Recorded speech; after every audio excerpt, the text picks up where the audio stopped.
A minha mãe sempre foi muito conservadora e religiosa.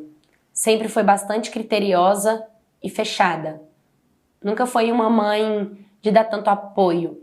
Muito pelo contrário. Era grossa, bruta e rigorosa no jeito de ser e de falar. Sempre me obrigou a fazer tudo, nunca me ensinou como deveria ser feito e se eu fizesse errado, ainda levava objetada na cara ou qualquer coisa que tivesse na frente dela. Eu cresci com isso. Já aconteceu várias vezes de eu não conseguir executar alguma função, alguma tarefa e ela me agredir. E ela ser bruta comigo. Mas independente, eu sempre amei a minha mãe. Eu sempre tive um carinho muito grande por ela. Um amor, talvez de outras vidas. Então, mesmo ela me agredindo, eu não permitia com que ninguém falasse dela pra mim. O tempo foi passando. Eu sempre senti vontade de ser abraçada, beijada, mimada, ou pelo menos sorrir ao lado dela, brincar com ela. Mas ela sempre foi muito astuta para isso. Quando eu tinha 12 anos, eu sofri uma falsidade por parte de uns amigos e me falaram muitas coisas que me magoaram. Chamamos de bullying hoje. A galera fez muito bullying comigo na rua. E eu lembro que um dia eu sofri muito e eu cheguei em casa chorando. Chorando muito. Tinha me doído. Eu tava com meus 12 anos de idade. Era uma idade que a gente está se descobrindo, se entendendo, se aceitando, criando um estilo. E quando eu cheguei para minha mãe e desabafei na frente dela e chorei e falei toda a minha dor, eu nunca vou esquecer o que ela me respondeu. Ela olhou dentro dos meus olhos e disse: se você tá chorando, é porque deve ser verdade. Na mesma hora eu saí de onde eu tava, fui para dentro do quarto, sequei as minhas lágrimas e recolhi aquele sentimento de dor que eu tava sentindo. E coloquei aquela dor goela abaixo. Sempre foi difícil o nosso relacionamento. E essa idade me deixava confusa. Eu não conseguia conversar, eu não tinha voz. Eu não sei explicar. Até que eu fiz 13 anos e mudou um vizinho novo para nossa rua. Ele era casado e ele era muito legal com todos os jovens. Inclusive, a mulher dele e ele sempre brincava com a gente e oferecia a casa deles para ser um canto de jogos, lanches e divertimento com todo mundo. Eu tava ali de boa com esse vizinho, tinha pego a confiança dele e olha que eu sempre fui uma menina difícil de passar a minha confiança. Nós estávamos todo mundo juntos, foi todo mundo indo embora, até que ficou apenas eu e esse vizinho. E foi quando ele me perguntou algumas coisas de intimidade sexual. Eu não sabia o que ele estava me perguntando, eu sabia que aquilo era algo diferente, tinha um pouco de medo, mas ele sempre foi um cara muito divertido.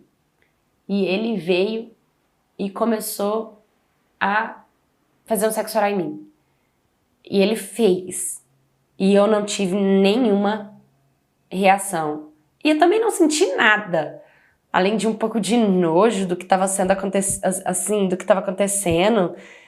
Eu não gostei daquilo. E quando ele terminou, ele me deu dinheiro. E eu, sinceramente, não falei nada pra minha mãe. Porque eu já estava acostumada a recolher toda a minha dor e meu sentimento. E no final, o que aconteceu comigo é verdade. Tinha que acontecer mesmo. Então eu levei pra dentro, eu fui pra dentro do banheiro, eu chorei muito. Mas eu guardei isso pra mim. E a partir daquele dia, eu me tornei outra. Eu passei a ficar trancada em casa o tempo inteiro. Eu me viciei em jogos. Então, eu ficava jogando no meu computador, jogando. Eu deletei todas as minhas redes sociais, eu tirei tudo, eu não tocava em telefone, eu não gostava de sair. Durante 3 anos na minha vida. Eu perdi contato com todos, que um dia eu posso ter chamado de colegas ou amigos. Quando eu tinha 16 anos de idade, fui cortar meu cabelo no salão de um primo. Que esse primo já tinha me mandado me mostrado, na verdade, me mandado não, me mostrado vídeos dele se tocando. Desde que eu era criança, ele já tinha me mostrado algumas vezes, mas eu não sabia o que era. Com 16 anos de idade eu já entendia, né? Eu não era nenhuma bebê. E enquanto ele foi cortando meu cabelo, ele esfregava as partes dele em mim. E aquilo estava, sinceramente, me destruindo. E quando ele terminou de cortar o meu cabelo, ele falou, olha que legal, e me deu o celular. Adivinha o que era? Outro vídeo dele se tocando. Eu fiquei com muito ódio dele na hora. Eu joguei o celular dele longe, eu voltei pra casa e eu comecei a chorar muito no banheiro. Talvez me deu gatilho das vezes que ele fez isso antes e eu sabia que eu tinha acabado de sofrer assédio de alguém que é da família. Mas mais uma vez, eu fiquei calada e não falei nada.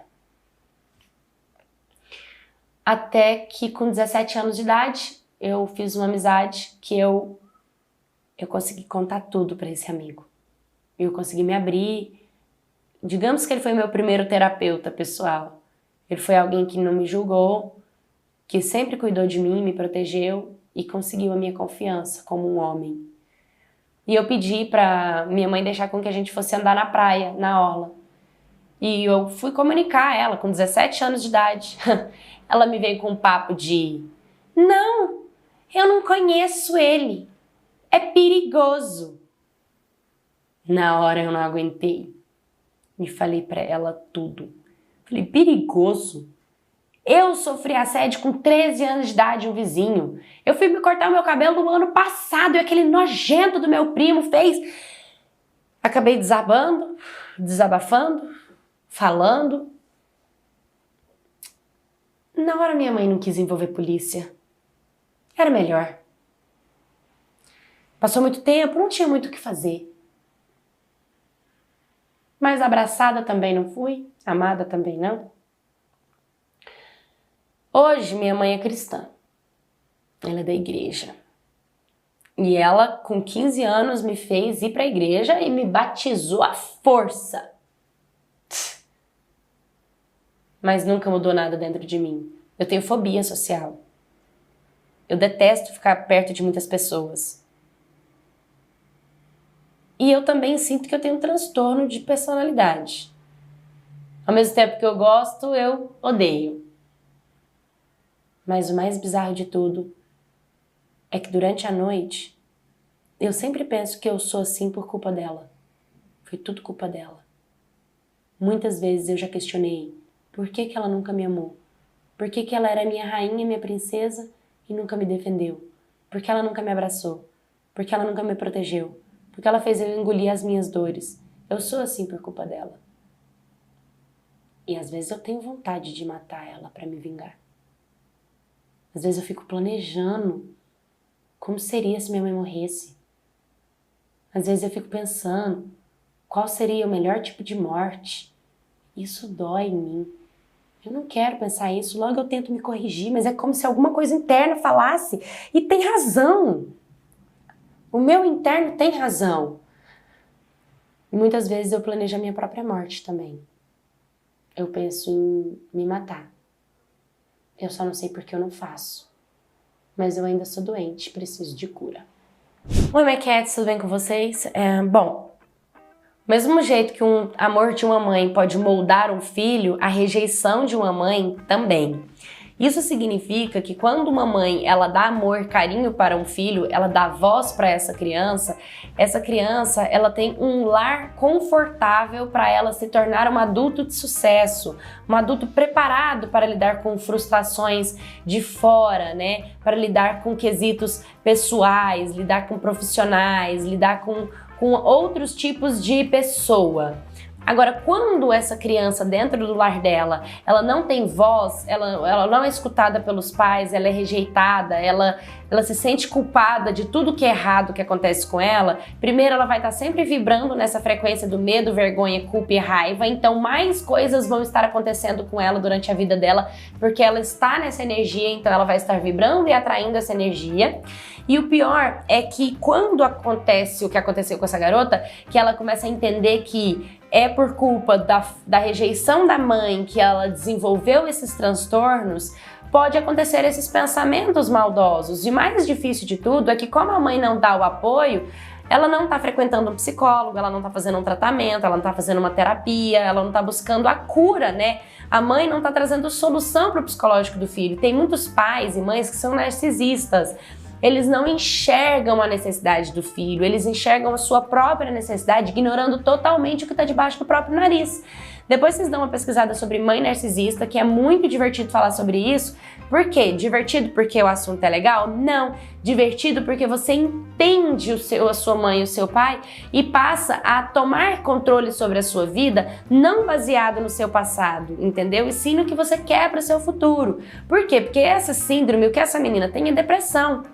Ela carrega um peso tão grande do passado, uma culpa do passado, que impede ela de seguir diante, né? Então ela desenvolve ansiedade, que é um pouco de medo e insegurança do futuro, e culpa e raiva e dor do passado. E é óbvio que esse transtorno todo tá ligado a esse distúrbio, né, infantil. E se a mãe ainda assim, sabendo que ela tem fobia social e transtorno, não procura ajuda, ela é muito irresponsável, muito inconsequente e provavelmente você só vai conseguir se curar se você despertar. Quando você querer dar um start na tua própria mente e começar a buscar recursos para você se curar, se tratar, para não passar isso adiante, não fazer com que os anos da sua vida sejam anos difíceis e dolorosos, atraindo pessoas que vão te deixar cada vez mais com medo, com raiva, com culpa ou com vergonha, tá bom? A gente vai falar sobre isso no curso, nos videoaulas que eu tô preparando para vocês. Logo, logo vou disponibilizar aqui o link para vocês terem acesso. Tá bom? Mas me mande sua história, se você também já foi rejeitada pela sua mãe, pelo seu pai, para alguém da sua família. Curta, comenta, compartilha, se inscreva. Um beijo. Até o próximo vídeo.